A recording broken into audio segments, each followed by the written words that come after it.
people, and welcome to another episode of Random Rambling.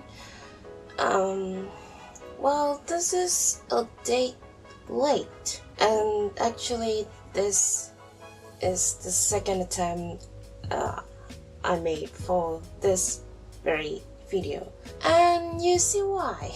You may or may not have noticed that I have to practically yell. My goddamn neighbor just decided to rebuild a house like, I don't know, start from last week. So it's almost impossible to film anything during the weekday in the morning, that kind of period, AM period, because people be drilling walls and stuff. Today is Saturday, so I thought they don't need to work during weekends, but it turns out I'm just being too ignorant about things. Yeah, currently there are people working outside, just outside this window, like 50 meters away. So anything they do, any noise they make, probably will go into the mic. Perks of living in a very population dense area. So today's video is not about people building houses, it's actually about art supplies and stuff. So I remember reading like a comment or two asking like whether can I do an art supplies tutorial, that kind of stuff in Cantonese. Well, I do draw pictures in case you don't know, but I am not a professional artist, meaning I do not profit out of drawing pictures.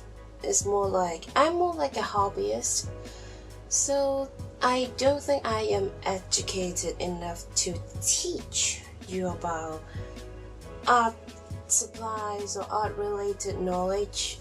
So consider it as more like an experience sharing type of video.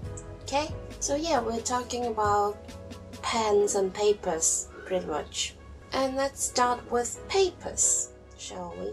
Since I don't have to actually sell my artworks to actual human beings yet, I don't think I have the need to buy some very fancy papers for me to just draw pictures and then keep it on my bookshelf. Yeah. That's why pretty much all the papers that I have are cheap papers. Yeah, people are laughing. And in order to reduce the size of my responsibility, normally I draw on A5 size papers, like this one. This one is not a very thick type of paper, it's only 160 grams. With this price, the quality of the paper is actually quite decent. Oh, when you put water on it, it will crumble like a bit, just a bit. But, well, the paper will not actually break down and stuff like that. So I'm quite happy about this one. That's why I also have the A4 size for this, in case I think myself can handle a bigger size of responsibility. And just some random sketchbooks. Yes, I draw mainly on A5, A4 size, just because I can file them like easily, and just in case I really need to give people my pictures and stuff. I do have some quite fancy papers, but this one is like, I seldom use them because they're just too expensive. Paper-wise, that's it. And let's talk about pens and colors. Fun fact, I'm not sure whether it is fun or not, but my current style is very heavy ink line works plus minimum colors, like 1 or 2 maximum, or 3. But before coming into this style, actually I was drawing in a rather realistic kind of art style, and I used to put in much more colors and stuff. And at one point I even tried acrylics, but not really my thing. Actually, I'm very bad with colors, so that's why I don't use them. Same as why you tend to see many artists drawing people and hiding the characters' hands, because the hands are just nightmares. So colors. I don't know why somehow I have this is some pastel chalks.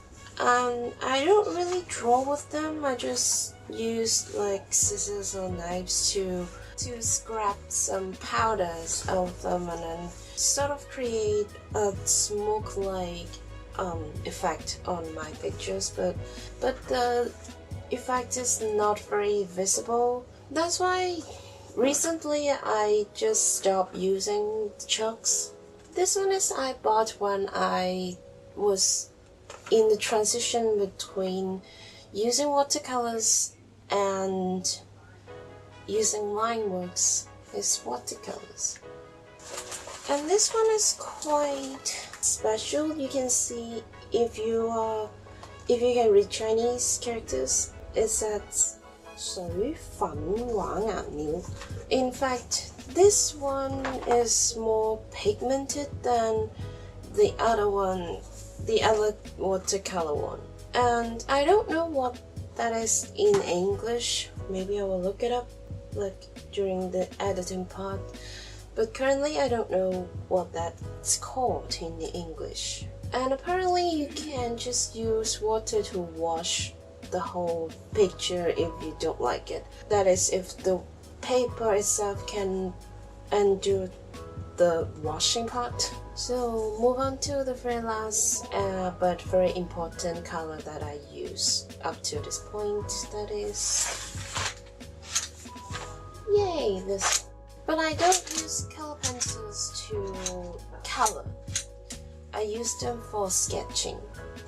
Yeah, instead of actually buying legit blue pencils or red pencils, I just use color pencils. And just as I've mentioned, my current art style is heavily ink involved.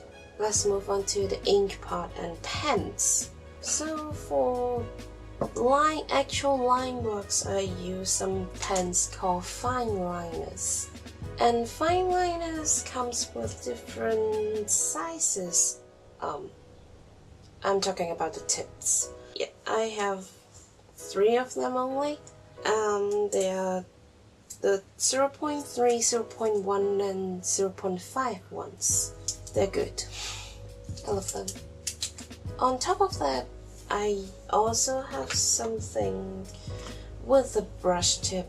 But this one, I don't know how it is called in English, but in Cantonese it is called sao lai bat.